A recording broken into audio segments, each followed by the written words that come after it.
रहीम। अस्सलाम वालेकुम class 10th। आज हम पढ़ने जा रहे हैं जी पीएच स्केल। इस टॉपिक को मैंने दो पार्ट्स में डिवाइड किया है। हाफ हम आज डिस्कस करेंगे and half will be discussed in the next lecture. आज हम देखेंगे जी पीएच है क्या, वाटर की आयनाइजेशन पे हम केसी अप्लाई करके इसकी वैल्यू को डिराइव करेंगे और उसके बाद हम अल्टीमेटली पीएच का और पीओएच का फॉर्मूला डिराइव करेंगे। ठीक है, तो पीएच जो है ये एक दो बातें पहले सुन लें, उसके बाद हम अपने टॉपिक की तरफ चलते हैं। So pH is the negative logarithm of hydrogen ion concentration. इसमें जो H है वो शो कर रहा है हाइड्रोजन आयन की कॉन्सेंट्रेशन को and P is showing the negative logarithm. ठीक है, तो जब हम हमारे एसिड में हाइड्रोजन आयंस जो प्रेजेंट हैं उसकी कॉन्सेंट्रेशन का अगर हम नेगेटिव लोगार्थम ले लेंगे तो हमारे पास एक पॉजिटिव इंटीज आ जाएगा। फॉर एग्जांपल वो 2 है या 3 है या 4 है, तो हम कहेंगे ये हमारे सॉल्यूशन की पीएच है। पीएच अगर 7 से कम है तो हम कहते हैं जी हमारा सॉल्यूशन एसिडिक है। पीएच 7 से ज़्यादा होती है तो हमारा सॉल्यूशन बेसिक होता है, और अगर 7 होती है पीएच तो हमारा सॉल्यूशन न्यूट्रल होता है। As most cases it is water को हम लेते हैं जी एग्जांपल के तौर पर कि एक न्यूट्रल सोल्यूशन है जिसकी पीएच 7 है, हालांकि उसकी भी एग्जैक्ट जो पीएच है वो 7 नहीं होती। हाउएवर आपके लेवल पर आप लोगों ने ये याद रखना है कि वाटर की जो पीएच है वो 7 है, वाटर इज़ न्यूट्रल। ठीक है, तो जितनी कम पीएच की वैल्यू होगी उतना ज़्यादा एसिडिक होगा, जितनी ज़्यादा पीएच की वैल्यू होगी उतना, यानी 7 से ज़्यादा हो और नियर टू 14 होगी तो वो बेसिक होगा। तो 0 से 14 तक ही हमारे पास स्केल होता है।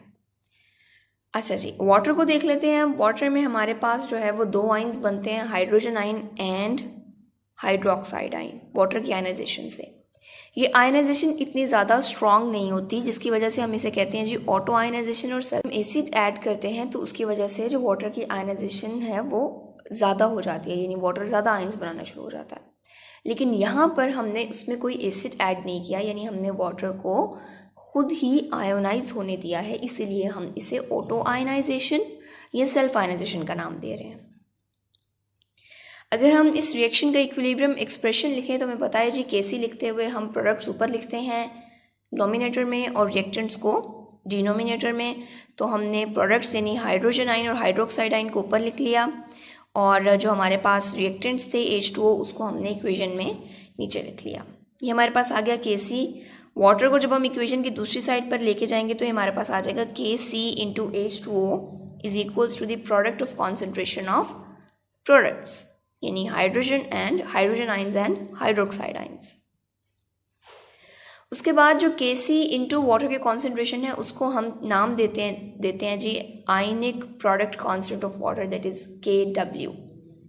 ठीक है, क्योंकि वाटर की हमारे पास कॉन्सेंट्रेशन कांस्टेंट है इसलिए वो चेंज नहीं हो रही है, तो जब हम उसको KC से मल्टीप्लाई कर देंगे तो हमारे पास एक और कांस्टेंट आ जाएगा जो कि KW है। तो हम लिखेंगे जी KW is equals to hydrogen into hydroxide ions concentration. अब KW की जो कैलकुलेटेड वैल्यू है वो है जी 10⁻⁻14 एट 25 डिग्री सेंटीग्रेड। ये टेम्परेचर बड़ा इंपॉर्टेंट है, किस लिहाज से? अगर आपको याद हो तो चैप्टर 1 में हमने पढ़ा था कि जो KC है वो डिपेंड करता है टेम्परेचर पर, यानी अगर टेम्परेचर वेरी करेंगे तो KC की वैल्यू चेंज हो जाएगी। इसीलिए जब भी आप कोई इक्विलिब्रियम एक्सप्रेशन लिखते हो आप KC लिखो, आप KW लिखो, आप KA लिखो, KB लिखो, that is for acids and base. तो उसके लिए भी ये ज़रूरी है कि आप साथ टेम्परेचर को मेंशन करो, इसीलिए यहाँ पर 25 डिग्री सेंटीग्रेड मेंशन है। As we know 1 molecule of water produces 1 hydrogen and 1 hydroxide. एक मॉलिक्यूल ऑफ वाटर ने एक हाइड्रोजन आयन बनाना है, एक हाइड्रोक्साइड आयन बनाना है, जिसका मतलब ये है कि जितने हाइड्रोजन आइंस बनेंगे उतने ही हाइड्रोक्साइड आइंस बनेंगे, यानी हमारे सॉल्यूशन में हाइड्रोजन और हाइड्रोक्साइड आइंस की कॉन्सेंट्रेशन सेम होगी। तो हम लिख सकते हैं जी H प्लस की कॉन्सेंट्रेशन OH नेगेटिव की कॉन्सेंट्रेशन के इक्वल है, तो हम OH नेगेटिव की जगह पुट कर देंगे H प्लस, तो हमारे पास आ जाएगा जी H प्लस का स्क्वायर। यानी अगर मैं आपको यहाँ पर शो करवाऊँ तो यहाँ पर आपके पास KW की वैल्यू थी, KW का आपके पास एक्सप्रेशन था H plus into OH minus. अब यहाँ पर चूंकि ये दोनों इक्वल हैं तो हमने OH की जगह भी क्या लिख दिया, H प्लस, तो 2H प्लस हो गए, तो 2H प्लस की जगह क्या आ जाएगा, H प्लस का स्क्वायर।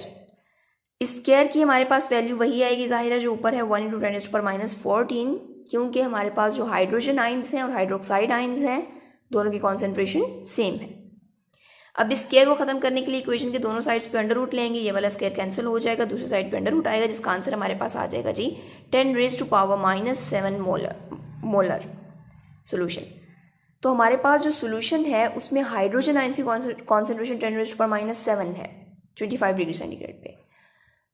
तो चूंकि हाइड्रोजन और हाइड्रोक्साइड कॉन्सेंट्रेशन सेम है, अगर हाइड्रोजन आयन का 1 मोल होगा तो हाइड्रोक्साइड आयंस का भी 1 मोल होगा, इसीलिए यहाँ पर जितनी हमारे पास हाइड्रोजन आयन की कॉन्सेंट्रेशन आएगी यानी जो 10⁻⁷ आई है इतनी ही किसकी होगी, हाइड्रोक्साइड की भी होगी। अच्छा, एक इम्पॉर्टेंट चीज़ ये है कि हमारे पास आंसर आ गया जी 10⁻⁷, 10⁻⁴, 10⁻⁶, 10⁻²। तो ये एक हमारे पास पॉजिटिव इंटीगर नहीं है जो कि इतना रिप्रेजेंटेबल नहीं है। तो अपनी वैल्यू को एक रिप्रेजेंटेबल वैल्यू में कन्वर्ट करने के लिए हम क्या करते हैं कि हमारे पास जो गिवन कॉन्सेंट्रेशन होती है आयन की, आइदर वो हाइड्रोजन आयन है या हाइड्रोक्साइड आयन है, उसका हम नेगेटिव लोगार्थम ले लेते हैं विद बेस 10। जब हम उसका नेगेटिव लोगार्थम ले लेते हैं तो हमारे पास जो पावर में नेगेटिव वैल्यू है, जैसे 10⁻⁴ है, तो उसका जब हम नेगेटिव लोगार्थम लेंगे तो हमारे पास आंसर आ जाएगा 4। 10⁻⁷ है, उसका अगर हम नेगेटिव लोगार्थम लेंगे तो हमारे पास आंसर आ जाएगा 7। ठीक है, तो नेगेटिव लोगार्थम की वजह से हमारी जो वैल्यू है वो एक रिप्रेजेंटेबल में कन्वर्ट हो जाती है, जिसको हम pH स्केल पे रिप्रेजेंट कर सकते हैं कि हमारा जो सोल्यूशन है उसकी pH 4 है, उसकी pH 7 है, उसकी pH 13 है, 14 है, व्हाटएवर। ठीक है, तो नेगेटिव लोगार्थम क्यों लिया है, to convert our concentration into a representable value into a positive integer. So pH को हम किस तरह से डिफाइन करेंगे, pH is the negative logarithm of molar concentration of hydrogen ions. pH का फॉर्मूला बड़ा इंपॉर्टेंट है, that is negative logarithm of hydrogen ions, यानी हाइड्रोजन आइंस का हमने नेगेटिव लोगार्थम ले लेना है। अच्छा जी, क्योंकि pH हमारे पास आ गया negative logarithm of hydrogen ion, पीछे हमने वाटर के लिए जो हाइड्रोजन आयन की कॉन्सेंट्रेशन फाइंड की थी वो थी 10⁻⁷। तो 10⁻⁷ अगर हम नेगेटिव लोगार्थम लेंगे तो हमारे पास pH आएगी 7। इसका मतलब है कि जो वाटर है जिसके लिए हमने डिराइव किया है ये, उसकी pH कितनी है, 7 है। इसी तरह से अगर हम इसकी POH फाइंड करें तो हम इसके लिए नेगेटिव लोगार्थम लेंगे हाइड्रोक्साइड आयन की कॉन्सेंट्रेशन का। चूंकि हाइड्रोजन और हाइड्रोक्साइड आयन की कॉन्सेंट्रेशन वाटर के केस में सेम है, this is in case of water only. ठीक है, चूंकि वाटर के केस में ये सेम है इसलिए यहाँ पर क्या करेंगे, हम अगेन वही वैल्यू पुट कर देंगे 10⁻⁷, तो हमारे पास POH कितनी आ जाएगी, 7। तो वाटर चूंकि न्यूट्रल है इसलिए इसकी pH और POH सेम है जो कि कितनी है, 7 है। सो pH वैल्यू जो है वो वेरी करती है फ्रॉम 0 to 14, और हमारे पास जो सम है pH और POH का वो हमेशा 14 आता है। जिस तरह से अगर आप बात करो यहाँ पर वाटर है तो वाटर की pH कितनी आई, 7, और POH कितनी आई, 7। 7 + 7 14। तो जब भी आप किसी सोल्यूशन की pH फाइंड करोगे और साथ ही उसकी POH फाइंड करोगे तो दोनों का जो सम है वो 14 ही आएगा। तो ये फॉर्मूला याद रखिएगा कि pH + POH = 14। 3 से 4 इंपॉर्टेंट फॉर्मूलाज अभी तक हमने देख लिए हैं। एक तो हमने देखा pH = the negative logarithm of hydrogen ion concentration, POH = the negative logarithm of hydroxide ion concentration, और अभी हमने देखा कि pH + POH = 14।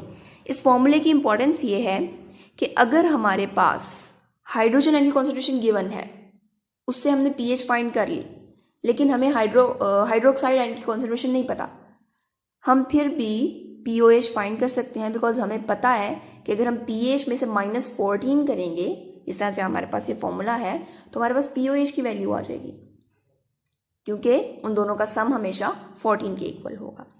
ठीक है, तो अगर आपके पास pH गिवन हो आप POH फाइंड कर सकते हो सिंपली इस फॉर्मूले से, दैट pH + POH = 14। इसी तरह से अगर आपके पास POH गिवन हो तो आप pH भी फाइंड कर सकते हो। So you people have to learn pH scale, जितना मैंने पढ़ा दिया वहाँ तक करना है इस लेक्चर को हम नेक्स्ट जो है वो कवर करेंगे टॉपिक को।